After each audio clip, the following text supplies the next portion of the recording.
पहचाने नाड़ी। हम बड़ी आसानी से नाड़ियों की पहचान कर सकते हैं कि कब कौन सी यह नाड़ी सक्रिय है। इसके लिए आंख बंद करके हाथों द्वारा नाक के छिद्रों से बाहर निकलती हुई सांस को महसूस करने का प्रयास कीजिए। देखिए कि नासिका के कौन से छिद्र से सांस बाहर निकल रही है। अगर दाहिने छिद्र से सांस बाहर निकल रही है तो यह पिंगला नाड़ी होती है, जिसे सूर्य स्वर भी कहते हैं। यदि सांस बाएं छिद्र से निकल रही है तो यह इड्डा नाड़ी चंद्र स्वर होगा। यदि जब दोनों छिद्रों से समान वेग से सांस निकलती महसूस करें तो यह सुषुम्ना नाड़ी या शून्य स्वर कहलाएगा। पिंगला यानी सूर्य स्वर पुरुष प्रधान है। इसके विपरीत इड्डा यानी चंद्र स्वर स्त्री प्रधान है। इड्डा नाड़ी शरीर के बाईं तरफ स्थित है तथा पिंगला नाड़ी दाहिनी ओर तथा सुषुम्ना मध्य में स्थित है। शांत भाव से मन सांस पर केंद्रित करके बैठ जाए। अपने दाएं हाथ को नाक के छिद्रों के पास ले जाए। तर्जनी उंगली नासिका छिद्रों के नीचे रखकर सांस बाहर फेंकिए। ऐसा करने पर आपको किसी एक छिद्र से सांस का अधिक स्पर्श होगा। जिस तरफ के छिद्र से सांस निकले बस वही स्वर चल रहा है। अपनी उंगली से कोई एक नासिका बंद करके सांस लें, फिर ऐसा ही नासिका के दूसरे छिद्र से करें। जिस ओर से आपको सांस लेने में आसानी हो रही है समझिए वही स्वर चल रहा है। ध्यान रखें कि जब स्वर बदलने की अवस्था होती है तो कुछ मिनट तक हमारी दोनों नासिकाओं से समान वेग से सांस बाहर निकलती है। जब भी ऐसा होता महसूस करें तो समझिए कि दोनों स्वर चल रहे हैं, यानी सुषुम्ना नाड़ी चल रही है। यह सिर्फ 4-5 मिनट ही चलती है, यानी इड्डा से पिंगला और पिंगला से इड्डा के जब नाड़ी में बदलाव का समय आता है तब उसके बीच में सुषुम्ना नाड़ी चलती है।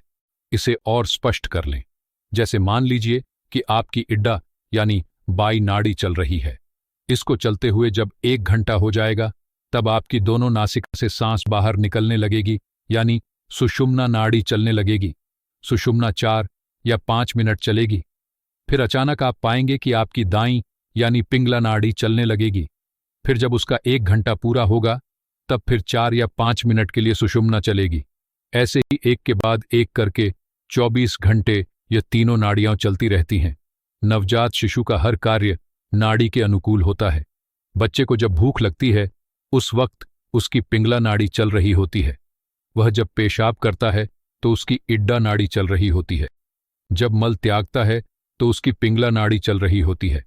जब वह किसी बात पर क्रोधित होकर रोता है तब भी उसकी पिंगला नाड़ी चल रही होती है।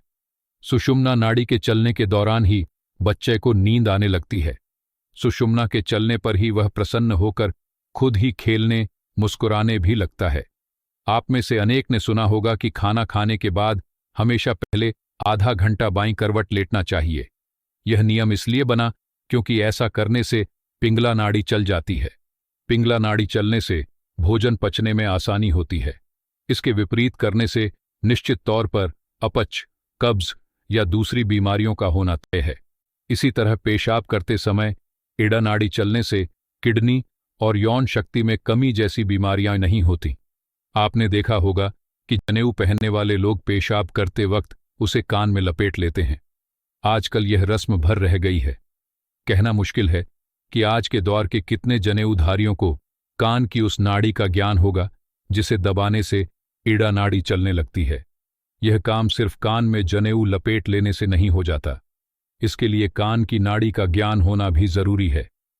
पुराने समय के ज्ञानी जनों ने यह सब उपाय इसलिए ढूंढे क्योंकि वे जानते थे कि नाड़ियों के बिगड़े क्रम को कैसे ठीक किया जाए या फिर कैसे अनुकूल नाड़ी चलाकर ही सारे काम किए जाए। कल्पना कीजिए कि आपकी पिंगला नाड़ी चल रही है और आपको तेज प्रेशर बना है, तो क्या आप 1 घंटे तक इड्डा नाड़ी चलने का इंतजार करेंगे? इसलिए ऐसी विधि ढूंढी गई कि कोई काम भी न रुके और वह नाड़ी के अनुकूल भी हो।